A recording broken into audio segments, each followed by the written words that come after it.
So happiness is a choice. You can choose to be happy or choose to be sad.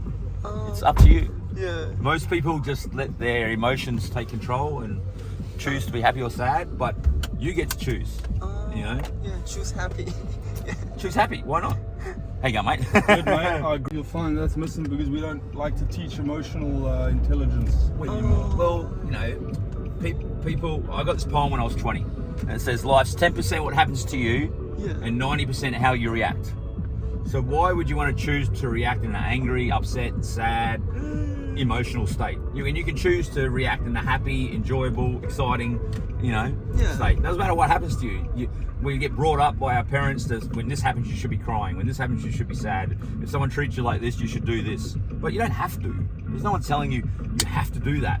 You get to choose what you want to do, But you have to be able to stop and go, okay, I'm not going to be like that. I'm going to be like this because this is better for me. This is better emotionally, and this is better for my life to make me happy. A great example is when you have a bad day at work and you get angry and you go home and your girlfriend or partner might say something to you and you start having an argument with her just because you had a bad day at work, Yeah, you shouldn't let that kind of thing go. So we end up like those emotions flow over and take control of our subconscious, and we do things subconsciously we probably regret later. Well, I try not to do that. I try and control my emotions and think about what I'm doing and make myself happy every day. So great.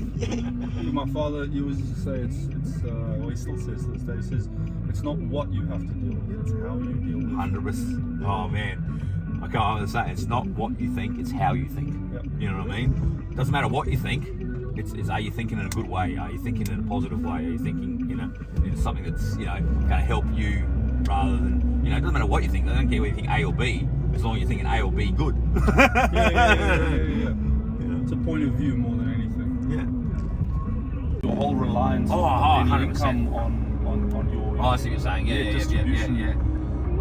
That my only concern is that it's kept growing steadily. Do you know what I mean? And even throughout COVID, it even spiked and it grew even more. Look, they're talking about AI now. You know what I mean, and the disruption that's going to have in every business. You know what I mean, and the fact that how do you know what's true now? Yeah. Like you watch YouTube videos.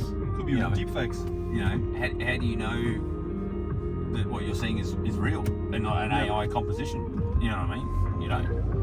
Yeah, interesting. Just with Uber and AI, there was something someone said a few years ago.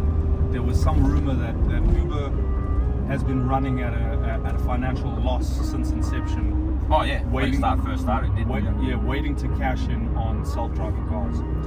So as soon as self-driving cars become all accepted, all of a sudden Uber's just going to move on to directly self-driving. Google put millions and millions into Uber. From what I know, I started driving for Uber in 2014 in Brisbane, and Google put millions and millions into Uber for that exact reason. That you can imagine a self-driving car with an Uber app built into the console, where you book it, it gets the job, it navigates to where you are, it pulls up, you get in, press a button, it starts the trip. You know what I mean, and it drives off. To me, that's crazy. I don't think I would be willing to jump into a vehicle operated in that fashion, because at the end of the day, it's the same as with some of these electric vehicles. You jump in a plane, you jump in a train, a bus. You know what I mean? It's got a human driver though. Yeah, I know, but if it's a computer, what if the dude behind the computer decides, you know what, crash into a tree? You know how much people drive planes and trains? Not much at all, man. They got someone standing there, but they drive themselves. Yeah. You know what I mean? How fast are those trains going on a track, and we trust it to stay on that track? The plane goes up and it flies up in the freaking sky, man, with a couple of little wings and engines propelling it, but we trust the science behind the plane that it's not going to fall out of the sky. Yeah. So, when you got self-driving cars, once that science is trusted, you know what I mean? They reckon eliminate traffic. To me, that's they reckon eliminate traffic is eliminate rubber banding. So, the way you drive, and then if you slow down there's a whole train of people, if one person slows down the whole, it creates an entire a rubber banding my freaking head in on the motorway. And they reckon that that's one of the major advantages of self-driving cars is there's going to be no rubber banding. Yeah, but the car will accelerate at the same speed as the one in front of it. Yeah, and they'll all just drive in grid. Yeah, so it sounds wonderful. Because traffic's probably my number one now. But then I won't be driving, so I probably won't have an issue with traffic anymore, will I, man? You'll be locked in your house scared. I'm not going to go anywhere. unplug the computers, mate. Yeah. It's the 2000 virus and everything's gonna crash. The smoke alarms are listening to me.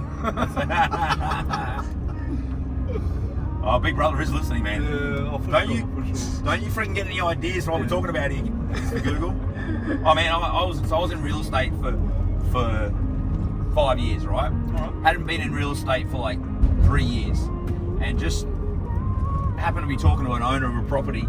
And I was renting the property. I was just moving out. I said, look, if you ever thinking of selling this, let me know, and I'll put you in touch with a good agent, because there can be dodgy ones around. I said, in fact, Rebel real estate agents, are really good. You know what I mean?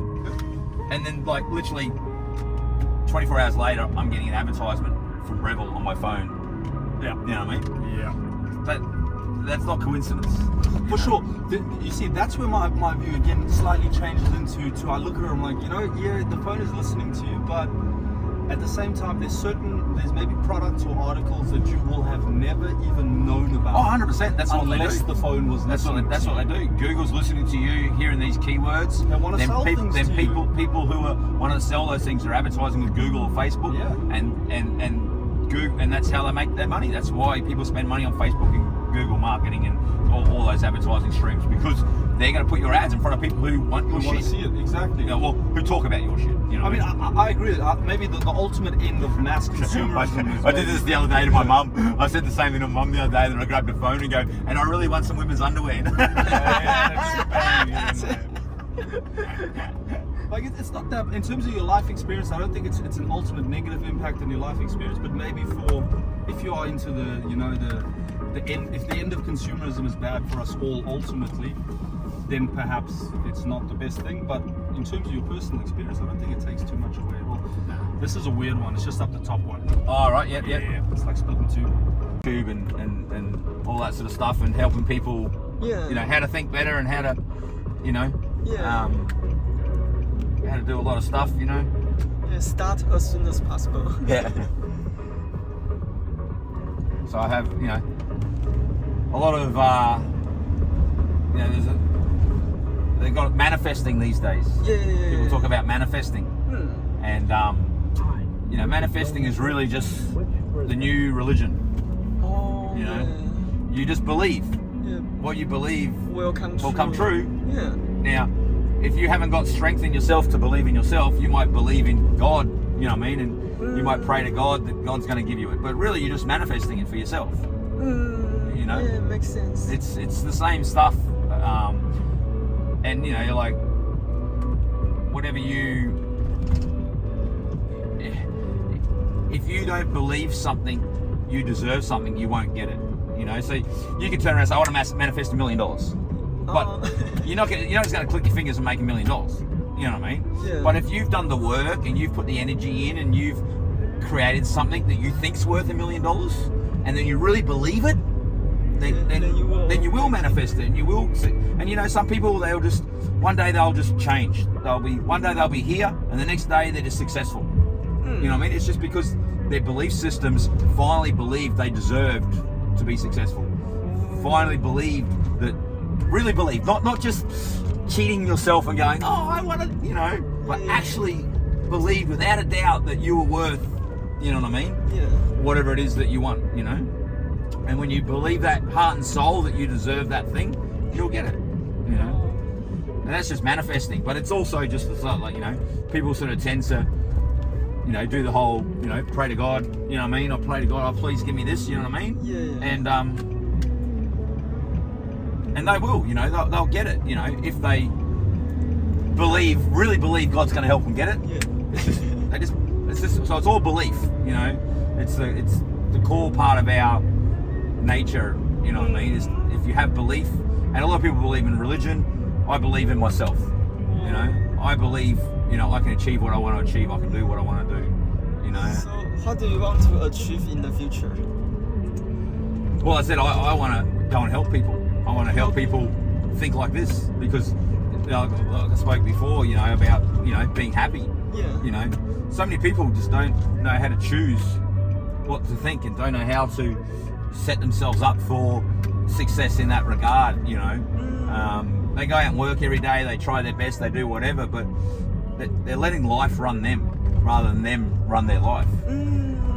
So, you know, I want to help people make the choice. Help people, you know, So and you know, and then I should then be able to, you know, you think about it. You know, you buy a coffee, it costs you $5. You could pay someone $5 a week to help you be successful and help you be happy and help you enjoy life more. Is it worth $5 a week?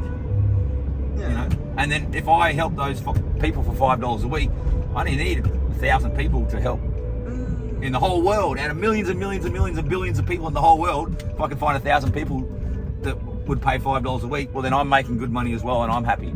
You know, so it's a win-win for everybody. You know, and you know, they've got this digital marketing world. You know what I mean?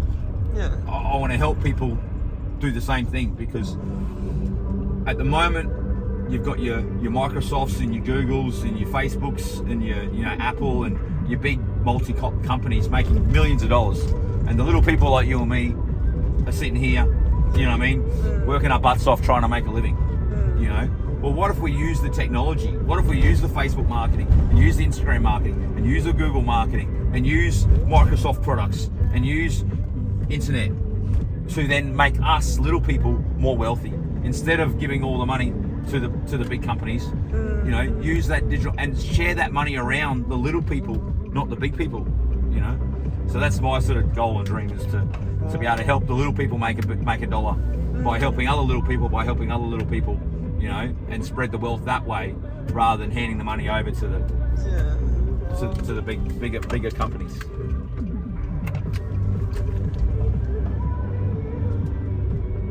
You are so generous. I want to make my cut out of it, you know what I mean? Don't get me wrong, you know what I mean? If I'm not making money out of it, then it's not worth me doing it, you know what I mean? I'm realistic about that. I'm not, you know, a lot of people would say, oh, that's being greedy, but it's not. It's just getting my worth for my knowledge and what I've learned over the last 20 years of my life. And if I've got to put a program together to help people, well, then I deserve to be paid for that as well. You know what I mean? But that means that you can put a program together and charge people so you can make some money, and someone else can put a program together and charge people so they can make some money. And if everybody's an expert in something, everybody's good at something. You know what I mean? You can teach people to surf. You can teach people to drink. You know what I mean? Like, you can teach people how to do party tricks. You know, you can teach people many, many things. And you can do it all online and use the online, the internet, the way this fascinating thing we've got called the internet, where we can market and at a cheap cost and market it to millions of people around the world. You know, so I want people to be able to take advantage of that and use that stuff, and also take advantage of myself so that I can be successful and be happy, and you know.